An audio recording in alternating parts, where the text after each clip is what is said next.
Hi, I'm Gary Fawcett. Welcome to Operation Fishing Freedom. Join me in the boat today as we feature Vietnam veteran and retired Army Sergeant Gary Fawcett from Eagle River, Wisconsin.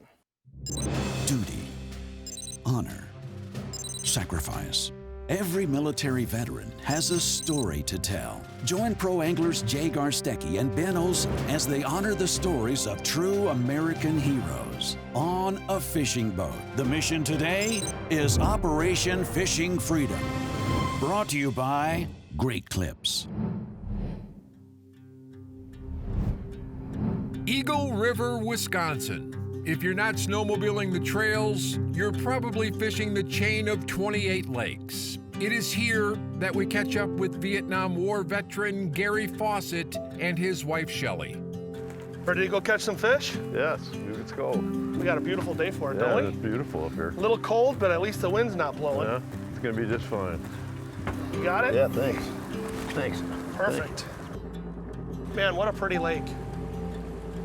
And on a day like today, you don't have to contend with the wind. That's so nice, isn't it? The war had been going on for 7, 8 years. When I was drafted, it was my last year of school. Where did you go to school? University of Wisconsin, Oshkosh. I joined a fraternity, and my wife's sorority just happened to be across the street. My roommate said, hey, there's a guy that would like to ask you to the party. So it was kind of a blind date. And we ended up at a motel party. It was a lot of fun, and we always had a good time, and we just kind of hit it off, and it went from there. So we dated until we got married in '67. And a wedding gift was the last thing they expected from Uncle Sam. We had just come back from our honeymoon, and Gary was starting college, and all of a sudden in the mail there was this draft notice, and it was kind of like a shock because he had one semester of college to go, and we figured he'd be fine. So it was kind of like, whoa, what's happening here? But it was reality. Would you have gotten married had you not been drafted? Oh, no, not at all. No? No, we have not been married. If I knew that I was being drafted. Because I just told her, I said, we agreed upon it, that if something happens to me that she should go on with her life. We just got married, had wonderful plans of both of us graduating from college and getting jobs and having a family, and that was all canceled. So it was all came to an end. The night that I had to say goodbye to my wife was the toughest part because I didn't want her to be a widow at her age, and so I was really concerned about that. We found out that once we got our orders when we were in Fort Campo, they shipped us to Fort Polk, Louisiana, for our training for Vietnam, because then you knew you were going to Vietnam for sure. That's what your order said. Some guys lucked out, went to Germany. So you landed in Da Nang in 1968 on April Fool's Day, huh? That's correct, yeah. Wouldn't you know it? April Fool's Day. Do you remember getting into Vietnam and what it was like, what that initial experience was like? Beautiful country, but yeah, it was pretty warm. Yeah? They had an intense 2-week to 3-week training for the jungle, actually being there so we could get into training in the jungle and how to react to the wild animals that were there, the snakes, the mosquitoes, all the commotion that was going on, organized commotion, but it was still, you can't imagine the sky filled with planes like it was. Ours, of course, but because they didn't have any, but that's how I felt when I got there. Operation Fishing Freedom is brought to you by Great Clips, Recon Boats, and by Yance Valor Foundation. Operation Fishing Freedom Foundation is a nonprofit dedicated to documenting the lives of our military veterans. And your donations allow us to provide education and treatment to our veterans. Log on to our website, operationfishingfreedom.com, and click on the donate button.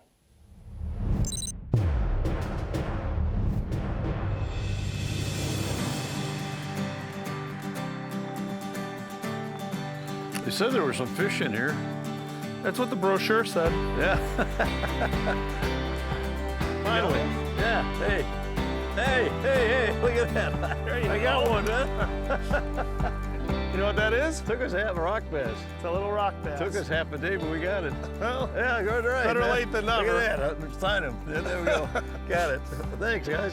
You got it. Beautiful. A good day of fishing generally yields lots of smiles and laughs and good memories. But some memories are difficult to relive. Lucky for us, Gary is willing to talk about something he hadn't talked about much in more than 50 years. His memories of the Vietnam War. Got over there, they had handed a Bible out to you, a little Bible. I had that, I wrapped that up in plastic and make sure I always had it in my pocket. But the reality really hit when they issued us ammunition for the first time, and they told us the next morning we were going to be shipped out into the fields, into the jungle on a Chinook helicopter. At 0500 we're going to be taking off. So that's when it hit me the hardest. That's when I'm glad I had my little Bible with me. It's about an hour to get where we were going. And it was deadly quiet in the plane because these guys were all first recruits for the first time there and just got done with the jungle training, and here we were going out to the field, and most of us knew what was going on out there. So they shipped us up, and we went up to the DMZ where the Marines were fighting at that time. That was just before the Tet offensive, if everybody remembers that. And it was pretty scary at that time because there were jets, helicopters, man, you name it. They were all active out there where we were. The Marines were in the jungle area, forest area, and we were out in the rice paddies. And that's where they landed us. The name of my unit was the Black Death. I don't know why they decided to call it that, but anyway, we were assigned to that unit, 196th Infantry Brigade, and one of our main duties at that time when we landed in the Chinook was to help the Marines, supply them with food, water, supplies, ammunition, make sure that they were a support group at that time. But we actually taken part of the battle itself because we were all in it. Pretty scary time, actually. Yeah. We slept in the, we had to dig a hole in the rice paddies, and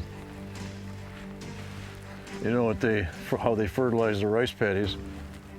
How's that? Human excrement. Really? So it wasn't the best place to be. Was not a good experience right away to hit that battle going on right away. And I can remember, that's a long time ago. It's over 50 years ago. Well, one of my jobs was to carry water up to them. And that day that we were doing it, and I had those 2 5-gallon jugs of water. And I'm pretty young at that time, so it didn't bother me. So I carried it up there, and I got up to where the Marines, just behind the Marines. And kind of tough to remember, but even today, I haven't talked about it for a while. So sorry, but. Oh, don't be sorry. I can't. Every time I talk about it, remember it.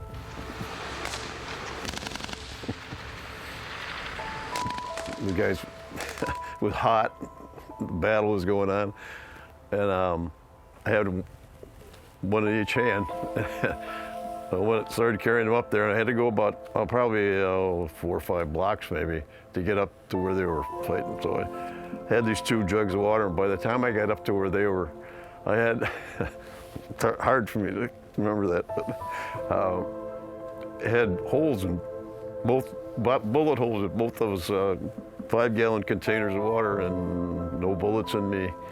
I know I was a Christian before I got there, but I fell on my knees in praise of him because it was a shield on me.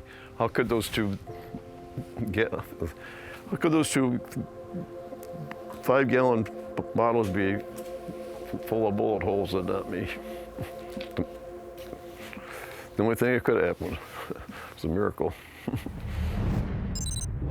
Operation Fishing Freedom is brought to you by Great Clips, Power Pole, and by St. Croix Rods.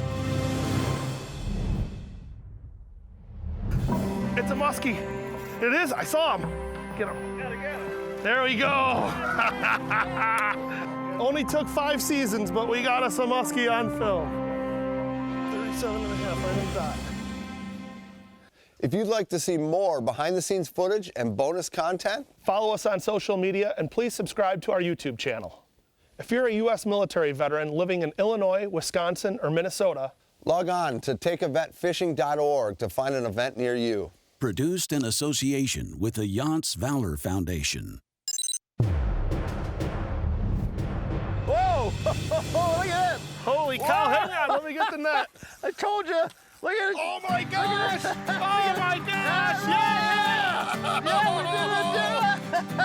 Now that's a fish. Holy cow. Oh man! They're getting bigger. All right, now that's a fish. Holy cow!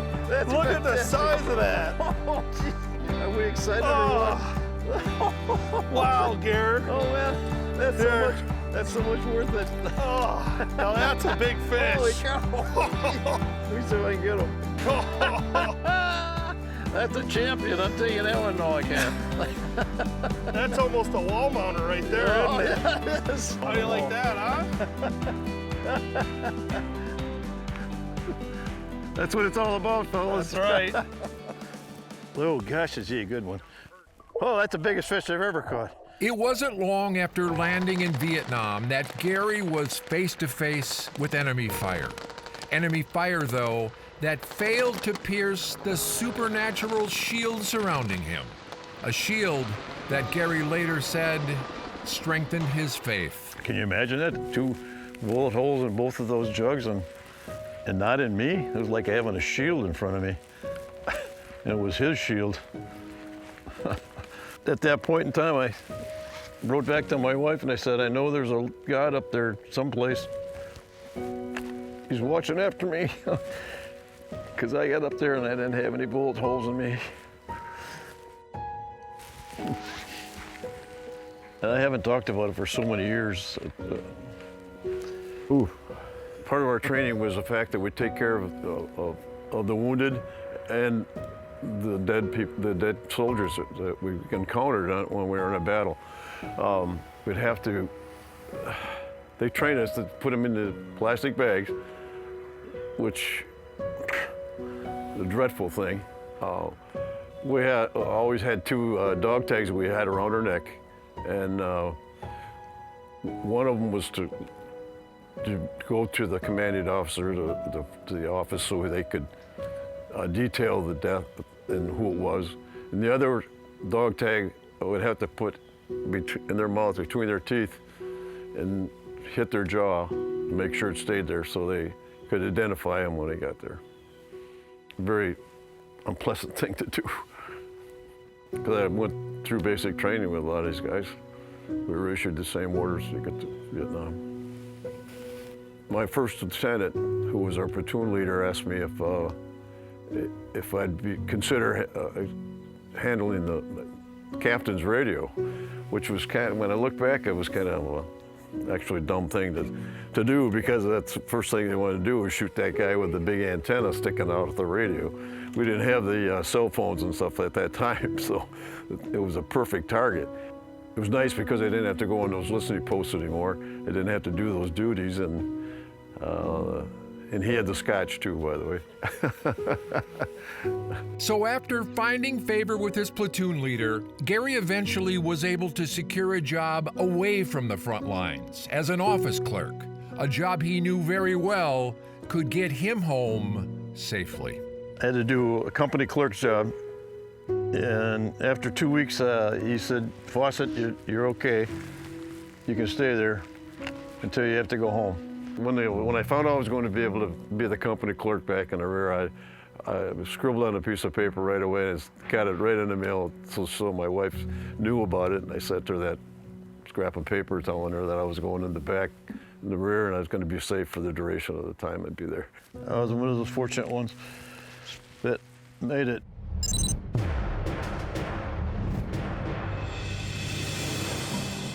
Camp Luther is a year-round Christian camp offering outstanding summer camps, family retreats, group events, and college retreats. It's about building up all people in Christ for service and witness in the world. If you'd like to personally thank a veteran that you saw in one of our episodes, or nominate a veteran to be featured on a future episode, log on to our website, operationfishingfreedom.com. Operation Fishing Freedom is brought to you by Amsoil, MT Tackle Shop, and by TH Marine. U.S. Army veteran Gary Fawcett realizes he was one of the lucky ones who came home from Vietnam. Yeah, what did it feel like when you realized you were going home and you were going to make it out of there alive? Tears in my eyes all the way. Yeah? Yeah, quite a feeling, because so many of the people that didn't make it back, I was one of those fortunate ones that made it. And I flew back into the United States, into California. It was early, so no one knew, my wife and nobody knew I was coming home that early. They were all expecting me another day. I finally got a cab to take me home. I had a little bit of cash with me, not much, but so I got the cab driver to take me home, which was about a half an hour from Appleton, Wisconsin to Oshkosh, Wisconsin. So I get in the cab and told him I was just getting back from Vietnam. And he gave me a ride, and we got there, pulled in the driveway, and I said, just a minute, I'll see what I got here. He said, don't worry about it. Well, welcome home, which is, at that time, we weren't getting a lot of welcome homes. I remember that guy. I wish that I would have kept in contact with him. It was a hell of a thing for him to do. So I actually got out of the cab and told him thanks, and shook his hand, and went and sat in the back porch of my in-laws' house. And because nobody knew I was there, I just sat there, that back porch, looking at the green grass and the trees and the flowers and just so happy to be there. It was like a new life after being away for over a year. My mother called me because she had come home from grocery shopping or something, and she saw him in the back porch. She called school, and the principal called me in and said, I think you better go home. Didn't tell me why. I came down the driveway, and I looked in the back porch, and there he was, and he was laughing, and my mother was laughing, and everybody was crying and screaming and laughing, and it was a great ending to a horrible year. Yeah, it was a great ending to a horrible year. With all the tears and everything else, I felt a lot of pride there. Also, the simple fact that I was able to serve my country. At that time, there were so many people that were dying, and I was lucky enough to be back home, and proud to have said that I was able to serve. Yeah, and here I am fishing with you. Thanks. Hey, thank you. And 2 kids and 5 grandkids later. There you go. Yeah. So appreciate you guys taking me out fishing. Thanks. The least we can do. Yeah. Well, I wanted to say welcome home to you also. I know it's been many, many years, but Thank you. I appreciate your service very much, and I've got a little something for you here that I'd like to give you to say thank you for your service and your sacrifice to our country. Wow. This is a Wow. custom rod that we had made for you by Angry Bear Custom Rods, Oh, man. and it says handcrafted for Gary Fawcett. Oh, gee. In appreciation of your sacrifice and service. It's got all the branches of military there in Operation Fishing Freedom. Oh, gee, man. That's for you. Hey, thanks a lot, man. And That's really special. The reason we haven't caught a whole bunch of fish is because you haven't looked the part yet. So we have a jersey cow. here for you, the Operation Fishing Freedom All right. jersey. And it's got It's got your name Gary on there, and on the Oh, back yeah. it's got Fawcett, so Oh, you're fantastic. official. Oh, So that's great. Thanks a lot.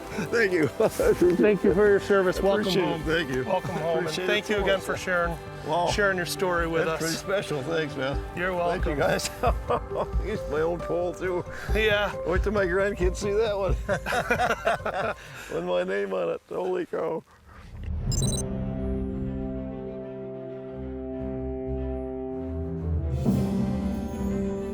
If you'd like to personally thank a veteran that you saw in one of our episodes, Or nominate a veteran to be featured on a future episode, log on to our website, operationfishingfreedom.com.